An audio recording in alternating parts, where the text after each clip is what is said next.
हजरत इमाम अली मकाम अभी 6 साल के थे जब नबियों के इमाम का इंतकाल हुआ।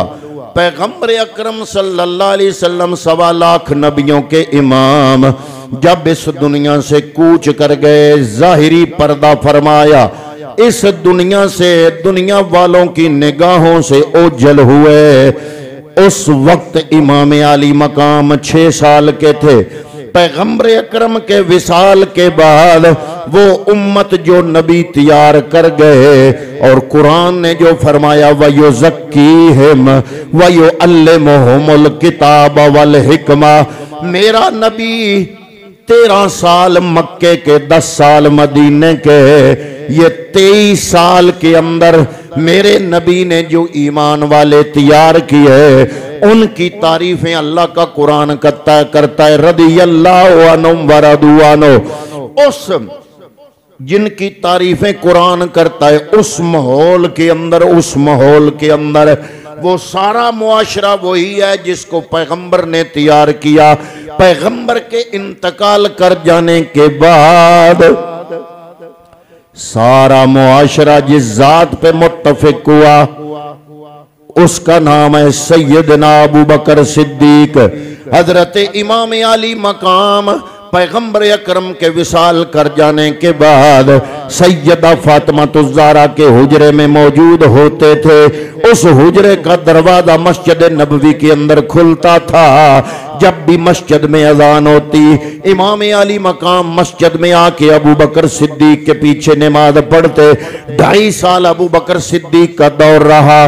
फिर वो पूरे सहाबा किराम जिनको नबी ने तैयार किया, जिनके बारे में कुरान ने ये गवाहियां दी, उलाइकल्लज़ीना इम्तहनल्लाहु कुलूबहुम लित्तक़वा, जिनके बारे में कुरान ने कहा वस्साबिकूनल अव्वलूना मिनल मुहाजिरीन वल अंसार, वो सारा मजमा, वो सारा मुआशरा जो मेरे नबी ने तैयार किया, जिनके बारे में कुरान ने कहा वयुज़क्कीहिम, आमना का लाल आया उसने इनको पाक कर दिया। जिन लोगों को पाक किया, जिनके दिल के तकवे की गवाही रब के कुरान ने दी, अबू बकर सिद्दीक के विसाल के बाद उन लोगों ने दूसरे खलीफे के तौर पे उम्र फारूक का इंतखाब कर दिया। हजरत मौला कायनात ने भी बैत की। हजरत इमाम अली मकाम, इमाम हुसैन, इमाम हसन, ये सारे के सारे आले रसूल के अफराद मस्जिद नबवी में उम्र फारूक के पीछे नमाजें पढ़ते रहे। 12 साल हजरत उम्र फारूक ने खिलाफत की, 2.5 साल सिद्दीक अकबर ने खिलाफत की। 6 साल के थे जब पैगंबर का इंतकाल हुआ। इमाम अली मकाम 6 साल वो, 2.5 साल ये, 12.5 साल उम्र फारूक के, 21 साल के हो गए उम्र फारूक के जमाने में जब आपका विसाल हुआ। फिर उस्मान गनी ज़ुन्नूरैन रज़ियल्लाहु ताला अन्हु, आपकी लोगों ने, उन लोगों ने बैअत की और वो खलीफा बने। उनको खलीफा चुना और माना मौला कायनात मौला अलीउल मुर्तज़ा ने, इमाम हसन मुज्तबा ने, इमाम हुसैन अलैहिस्सलाम ने। ये जो नबी करीम की आल के अफराद थे, इन्होंने उम्र फारूक के पीछे नमाजें पढ़ने के बाद 10.5 साल उस्मान गनी के पीछे नमाजें पढ़ी।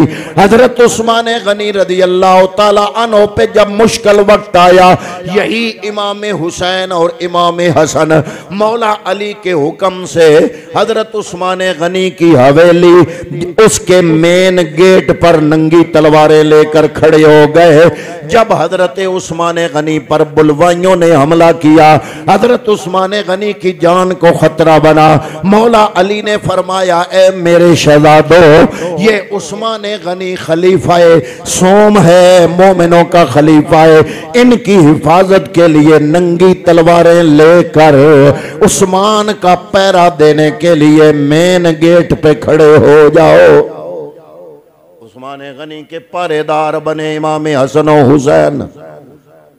फिर उस्मान गनी की शहादत के बाद मौला कायनात मौला अलीउल मुर्तज़ा शेर खुदा रज़ियल्लाहु ताला अन्हु, आपको लोगों ने मजबूर किया, मजबूर करके बैअत की। मौला कायनात मौला अलीउल मुल्क ये सारा खानवादा न दौलत चाहता था, न हुकूमत चाहता था, न अमारत चाहता था। यही वजह है कि इमाम हसन हूँ या इमाम हुसैन। हजरत इमाम अली मकाम के बारे में इमाम हसन फरमाते हैं कि एक दफा मेरे छोटे भाई हुसैन ने कमीज उतारा। जब कमीज उतारा तो इमाम हुसैन की पुश्ते अनवर पर नीले नीले काले काले दाग बने हुए थे। मैंने पूछा भाईजान ये दाग कैसे है? लोगों ने बताया, जो खादम थे उन्होंने बताया, आधी रात का वक्त होता है, इमाम अली मकाम अपने घर से अनाज की बोरियां उठा उठा के मदीनातुल मुनव्वरा के जो हाजतमंद हैं उनके घरों में पहुंचाते हैं और राशन उठा उठा के अपनी पुश्त पर इमाम अली मकाम इमाम हुसैन की पुश्त पर दाग बन चुके हैं। अगर दौलत, अगर हुकूमत और अमारत की तलब होती ये काम ना होता। जो भी घर पैसा आता फौरन लुटा देते, घर में कुछ न रखते। 60,000 दिरहम एक बंदे को दे दिया, 10,000 दिरहम एक बंदे को दे दिया। ये सारे वाकयात तारीख के अंदर मौजूद हैं। जब मौला कायनात मौला अलीउल मुर्तज़ा 3 खुलफा की खिलाफत के बाद मौला अली खलीफा बने तो उस वक्त भी इमाम अली मकाम का यही वतीरा था। कल ही मैं अर्ज कर रहा था, इसी जगह पे 25 हज पैदल चल के करने वाला इमाम अली मकाम, जिनके बारे में तमाम मुहद्दिसीन कहते हैं काना आलिमन बिल कुरान आमिलन वरअन जवादन। हजरत इमाम हुसैन के बारे में ये अल्फाज उन लोगों ने बयान किए जिन्होंने हुसैन को देखा कि इमाम अली मकाम तहज्जुद गुजार थे, दिन के रोजेदार थे, रात के वक्त सारी सारी रात इबादत किया करते थे और 25 हज पैदल चल के किए। हम में से कोई एक कर ले, 2 हज कर ले, 3 हज कर ले, सारी दुनिया को हकीर समझता है, लेकिन इमाम अली मकाम पैदल 25 हज किए। हजरात मोहतरमा मौला कायनात की शहादत के बाद फिर 5वें खलीफा बने। मोमिनों के, मुसलमानों के 5वें खलीफा कौन बने? हजरत इमाम हुसैन के बड़े भाई हजरत इमाम हसन मुजतबा। कौन बने? इमाम हसन मुजतबा। इमाम हुसैन ने उनकी भी बायत की।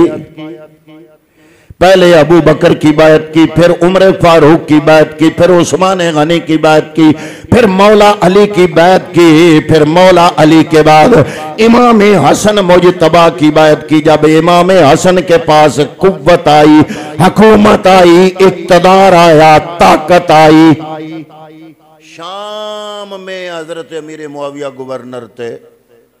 अगर इमाम हसन मुजतबा की सारी हुकूमत का जायजा ले तो पूरी हुकूमत और मुमलकत का 20% भी नहीं बनता। शाम का एरिया 20% भी नहीं बनता, शाम का इलाका। बाकी सारे का सारा इमाम हसन मुजतबा के हाथों में, कुव्वत हाथों में, इक़्तिदार हाथों में, हुकूमत की ताकत अपने हाथों में। लोग कहते हैं कि कमजोर थे ना तो इसलिए मजबूर होके खिलाफत की बैत करते रहे।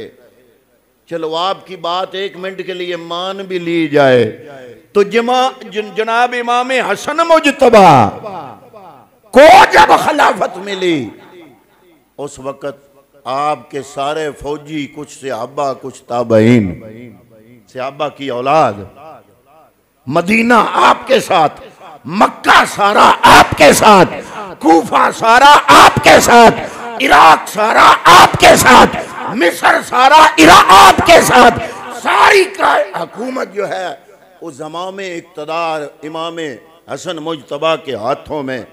लेकिन जब देखा, मैं ये बात कर रहा हूं कि दौलत की हवस नहीं, हुकूमत का लालच नहीं, इस घराने को, लेकिन जब देखा कि मुल्क में इंतशार का खतरा है, मुसलमान बट न जाएं, आपस में कत्लो गारत न हो, खून रेजी न हो, फिर क्या हुआ? कौम कौन आज अपना इक्तदार किसी को देता है? जिसके पास आ जाए, जो खुद हुक्मरान हो और पूरी मुमलकत का 80% उसके पास हो। लेकिन आपने फरमाया नहीं, हमें दौलत इक्तदार का लालच नहीं है। हमने शरीयत मोहम्मद अरबी उसका निफाज लोगों के किरदारों और सीनों और दिलों में करना है। ये हमारा माटो है। तो आपने खुद अपना ताज उतारा और हजरत अमीर मुआविया के सर पे रख के उनकी बायत कर ली। और ये वो वक्त था जिसकी पेशीन गोई पैगंबर अकरम ने अपनी हयात ज़ाहरी में फरमा दी थी। मुस्लिम शरीफ की हदीस है कि इब्नी हाज़ा सय्यदुन। मुस्लिम शरीफ की हदीस, पैगंबर अकरम, ये बातें जरा खुश कहें लेकिन हैं समझने वाली। ये समझोगे नहीं तो इस्लाम समझ नहीं आएगा। पैगंबर अकरम सल्लल्लाहु अलैहि वसल्लम ने फरमाया, इमाम हसन को पकड़ के बचपन में ही फरमा दिया था, इब्नी हाज़ा सय्यदुन, मेरा ये बेटा सरदार है। लअल्लल्लाहु फ़िअतैन मुस्लिमैन, ये अनकरीब 2 मुसलमान जमातों में ये मेरा बेटा सुलह कराएगा और उम्मत मुसलमा को खून रेजी से बचाएगा। ये मेरा बेटा सरदार है। ये मेरा बेटा, बोलिए बोलिए, ये मेरा बेटा। किसको फरमाया? इमाम हसन को बचपन में मेरे नबी ने फरमाया, ये मेरा बेटा सरदार है। ये मुसलमानों की 2 जमातों में, 2 अजीम जमातों में सुलह। ये मुस्लिम शरीफ की हदीस है, अब भी मुस्लिम शरीफ में मौजूद है। 2 मुसलमानों की जमातों में सुलह कराएगा। आपके इस रवैये से क्या पता चला कि जनाब इमाम अली मकाम इमाम हसन मुजतबा भी ना हुकूमत चाहते थे, ना इक्तदार चाहते थे, ना उनको किसी चीज की भूख थी, ना लालच था। सिर्फ ये यही चाहते थे कि उम्मत मुसलमा में फसाद और खून रेजी ना हो और मोहम्मद अरबी सल्लल्लाहु अलैहि वसल्लम की शरीयत लोगों के दिलों, सीरत और किरदार का हिस्सा बने। फिर हजरत अमीर मुआविया की बायत इमाम हसन मुज्तबा ने भी की, इमाम हुसैन ने भी की। उनके विसाल के बाद फिर ये यजीद जब तख्त नशीन हुआ और इसने कोशिश शुरू कर दी अपनी बायत कि इमाम अली मकाम से भी बायत ली जाए। तो जो बंदा बायत लेने के लिए आया तो आपने फरमाया उसको बता दो, मेरे जैसा तेरे जैसे की बायत नहीं कर सकता। ये जुमला बड़ा काबिल गौर है। आपका जुमला अगर ये होता ना, मैंने तेरी बायत नहीं करनी, तो इसमें से शायद ये माना निकलता कि इमाम हुसैन हुकूमत चाहते हैं, यजीद को हटा के खुद बादशाह बनना चाहते हैं। लेकिन नहीं, आपने ये जुमला नहीं बोला। आपने जुमला बोला मेरे जैसा। मेरे जैसा का लफ्ज़ जो है वो किरदार को वाज़े करता है। फरमाया मेरे जैसा, तेरे जैसे। मेरे जैसे से क्या मुराद?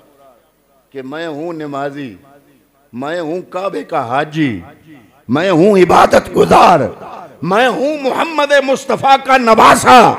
मेरा किरदार भी देख।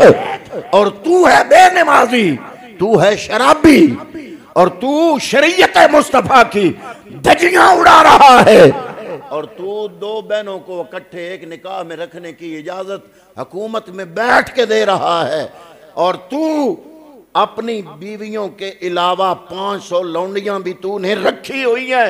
ये सारा किरदार था यजीद का।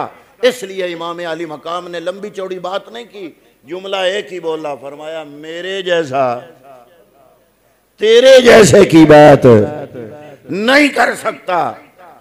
क्यों? इसलिए कि मेरे जैसा किरदार चाहिए, बायत नहीं करनी। यही बात ख्वाजा मोइनुद्दीन चिश्ती अजमेरी ने बयान कर दी कि सरदाद नादाद, दस्त दर दस्त यजीद। हुसैन ने सर दे दिया, हाथ यजीद के हाथ में नहीं दिया।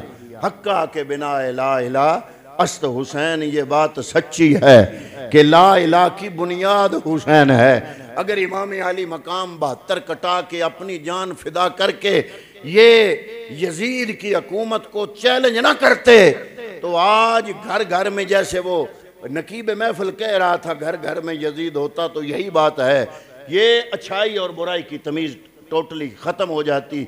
अगर आज तक दीन इस्लाम जिंदा है, अजानें हो रही हैं, मस्जिदें बन रही हैं और कुरान पढ़ा जा रहा है, इसके पीछे 72 जानिसारों का खून है और ये है दरसे करबला। तो दुआ करते हैं कि रब्बे कायनात हमें इमाम अली मकाम ने जो किरदार पेश किया उस किरदार को समझने और उसके मुताबिक ज़िंदगी के शब रोज़ गुजारने की तौफीक अता फरमाए। आमीन। वमा अलैया इल्लल बलागुल मुबीन।